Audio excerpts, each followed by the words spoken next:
ఎప్పుడైతే యేసయ్య నామమును ఒప్పుకొని రక్షణ పొంది ఒడ్డుకొచ్చావో నీళ్ల నుండి, ఆ దినము నుండి నువ్వెవరివి? దేవుని పిల్లలం, మనం దేవుని కుమారులము, దేవుని కుమార్తెలము. కనుక ఆయన బిడ్డల చుట్టూ ఆయన ఏం వేస్తాడంటే, ఆ దినమున ఆ క్షణము నుండి చుట్టూ కంచె వేస్తాడు. తన పిల్లల చుట్టూ ఎప్పుడు ఆయన కంచె వేసేవాడు. ఆయన గాలికి వదిలేసేవాడు కాదు, ఆయన సాతానికి అప్పచెప్పేవాడు కాదు, మరణానికి రోగానికి అప్పచెప్పే దేవుడు కాదు. తన పిల్లలను కాపాడుకోవడం ఆయనకు చేతనవును. తన బిడ్డలను భద్రపరుచుకోవడం దేవునికి తెలుసు. దేవుని బిడ్డలారా, అయితే దేవుడు కంచె కూడా తీసేయచ్చు ఒక సందర్భంలో. వేసిన కంచె ఆయన చేతులతోనే తీయొచ్చు. ఎప్పుడు తీస్తాడు? ఆ మనుషులు నేను దేవుని కొడుకుని కూతుండని అవగాహన మర్చిపోయిన రోజున దేవుడు ఆ కంచెను తీసేయగలడు. ఆయన నేను రక్షణ పొందానని స్పృహ కోల్పోయినప్పుడు దేవుడు ఆ మనిషి చుట్టూ ఉన్న కంచె తీసేస్తాడు. నేను దేవుణ్ణి ఎరిగిన వాడను, క్రీస్తు రక్తమందు కడగబడిన వాడను, నేను మందిరమందు, సంఘ సహవాసమందు, ఆత్మీయ జీవితమందు దేవునికి ఇష్టంగా బ్రతకలని స్పృహ కోల్పోయినప్పుడు దేవుడు వాని చుట్టూ కంచె, అది వెంటనే జరగదు. అది స్పృహ కోల్పోయి పూర్తిగా కోమాలోకి పోతారు చూడు, అప్పుడు తీసేస్తాడు. 1-2 తప్పులకి, 10 తప్పులకి, 20 తప్పులకి దేవుడు వెంటనే కంచెనేమి తీయడు. పూర్తిగా వాడు కోమాలోకి పోతాడు. అప్పటి వరకు వారి మనస్సాక్షి వారిని ఎప్పుడు దండిస్తూనే ఉంటుంది. ఒక తప్పు మొదలు పెట్టగానే తప్పు కదరా అని లోపల ఉన్న మనస్సాక్షి వాళ్ళని ఏం చేస్తుంది? గద్దిస్తుంది. 2వ తప్పుకి గద్దిస్తుంది. 3వ తప్పుకి, 10 తప్పులకి, 20 తప్పులకి వారిని లోపల ఉన్న మనస్సాక్షి, ఇది నీకు న్యాయం కాదు కదా, నువ్వెవరివి అని గద్దింపు వాళ్ళల్లో మొదలవుతుంది. అట్లా కొన్ని తప్పులు జరిగినాక వీళ్ళు ఏం చేస్తారు తెలుసా? మనస్సాక్షి యొక్క పేక నొక్కేస్తారన్నమాట, గొంతు నొక్కేస్తారు. అది గద్దించే కొద్దీ దాన్ని తొక్కిపెట్టేసి ఒకరోజు ఇక మనస్సాక్షే వాడిలో ఇక పనిచేయదు, పూర్తిగా చచ్చిపోద్ది ఇక అది. ఎందుకంటే గద్దించి మోగి అలారం మోగి తర్వాత నిమ్మడం అయిపోద్ది. ఎందుకంటే ఇక వీడు ఎన్నిసార్లు గద్దించిన ఈ మనిషి ఆ అలారానికి ఉలిక్కి పడట్లేదు. ఎన్నిసార్లు మోగినా సరే వాళ్ళు లేచి నిలబడటం అనేది జరగట్లా. కొంతమంది అలారం మోగినా సరే ఏమి మెళుకు రాదు, మొత్తుగా అట్లాగే పడుకుంటారు. చెవిలో ఎంత మోగినా సరే అట్లాగే పడుకుంటారు, లెగరు. 10 నిమిషాలకు ఒకసారి మోగుద్ది అది. ఎంతసేపు మోగుద్ది అంటే అరగంట పాటు మోగుద్ది. దాదాపుగా 4 సార్లు 5 సార్లు మోగుతుంది. 10 నిమిషాలకు ఒకసారి 4 సార్లు మోగుతుంది. ఇక ఆ తర్వాత ఇక లేకపోతే ఇక అది కూడా మోగదు. ఇక మనస్సాక్షి కూడా అంతే. కొన్నిసార్లు గంట కొట్టి ఈ మనిషికి స్పృహ రావట్లేదు అనుకున్నప్పుడు పూర్తిగా అది ఏమైపోద్ది? ఆఫ్ అయిపోద్ది. దాని పేరు కోమా. వీడు శరీరము సజీవంగా ఉంటుంది కానీ లోపల మనస్సాక్షి ఏమైపోద్ది? ఆగిపోద్ది, చచ్చిపోద్ది.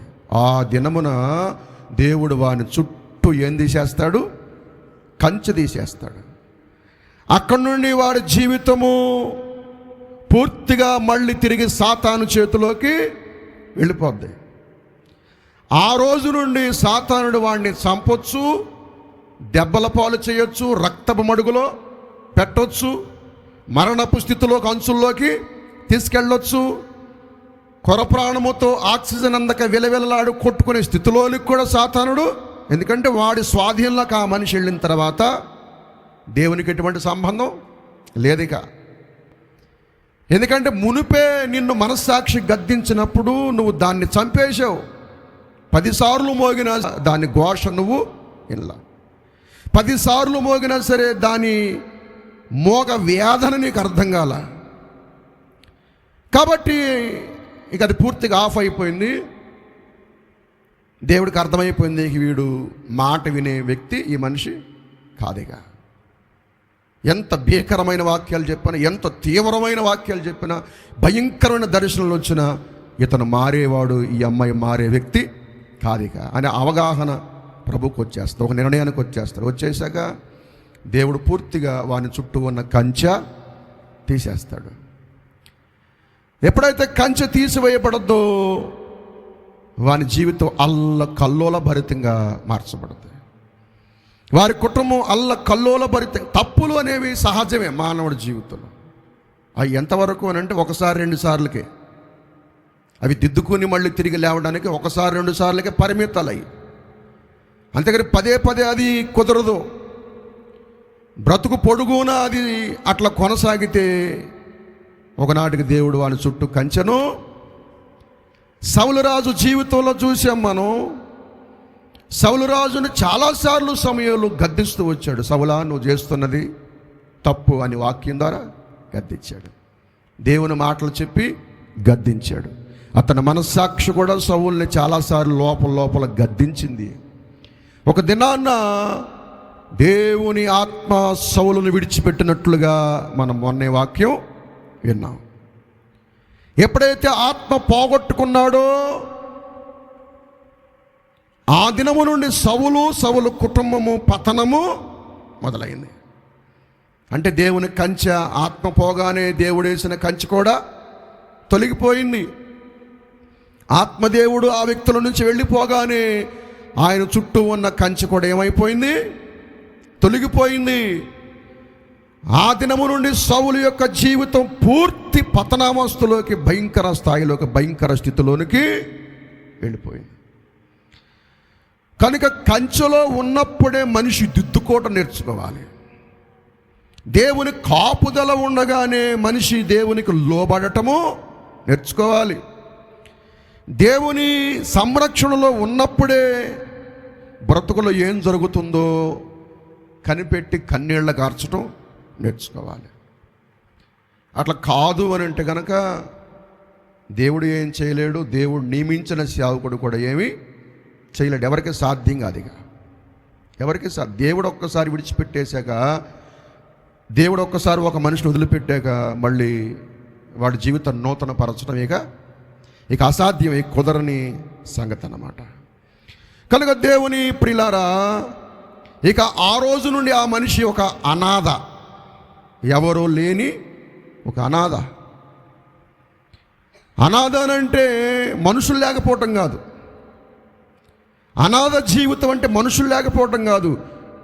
దేవుడు ఒక మనిషి జీవితంలో లేకపోవటే వాడి జీవితము అనాథ బ్రతుకు, దిక్కులేని బ్రతుకు. అది ఎవరి జీవితంలో దేవుడు ఉండడో, ఎవరిని ప్రభు విడిచిపెట్టేస్తాడో అది అనాథుల జీవితం. అది చాలామంది అంటారు, రోడ్ల మీద ఎవరైనా చచ్చిపోతే, ఇంకెక్కడన్నా మటలు చేసి కాలువలో పడిపోయి, సముద్రంలో పడిపోయి చచ్చిపోతే అంటారు దిక్కులేని చావు చచ్చిపోయారు అంటారు. నేను అంటాను, అట్లా చచ్చిపోవటం దిక్కులేని చావు కాదు. అందరి మధ్య ఉండి చచ్చిపోయినా కూడా దేవుళ్ళు లేని బతుకు బతికితే కనుక అనేది దిక్కులేని చావే. చుట్టూ 100 మంది డాక్టర్లు ఉన్నారు, బంధుజనమంతా హాస్పిటల్ చుట్టూ ఉన్నారు, కానీ వాడి బ్రతుకులో దేవుడు అనేవాడిని అన్నాడు వాడు సంపాదించుకోలే. దేవుడు లేకుండా చచ్చిన వాడు ఎవడన్నా ఉంటే గనక వాడు దిక్కులేని చావు అంటే అదే. సౌలుది చివరాఖరికి దిక్కులేని చావు అయింది. దేవుడు లేకుండానే చచ్చిపోయాడు. కనుక అనాదిగా మిగిలిపోతావు నువ్వు. మనుషులు ఎవరు ఏం చేయలేరు. దేవుడు ఉంటే దేవుడు నిన్నేమైనా ఆదుకుంటాడు, చచ్చిపోతే పరలోకానికి తీసుకుపోతాడు. కానీ దేవుడే లేని జీవితం జీవించి, దేవుణ్ణే కాదని బ్రతికి, దేవునికే దూరంగా బ్రతికి, అది గతిమాలిన బ్రతుకు, దిక్కులేని అనాథ జీవితం. అలాంటి వాళ్ళు దేవుని మందిరంలో చాలామంది ఉన్నారు. దేవుడు లేకుండానే బ్రతుకుతున్నారు. దిక్కులేని వీళ్ళందరూ అనాథులు. వీళ్ళందరూ కనుక దేవుని బిడ్డలారా గమనించాలి. దేవుడు మన చుట్టూ ఏమేశాడు? కంచె వేశాడు. ఆ కంచెలో ఉండగానే, అది తొలగిపోకముందే, దేవుని యొక్క కోపం ఉగ్రత రాకముందే లోపలే మనం సరి చేసుకుని ఆ కంచె తొలగిపోకుండా కాపాడుకోవాలి. వేసిన కంచెను దేవుడు తీసేయకుండా మనం ఏం చేయాలి? కాపాడుకోవాలి.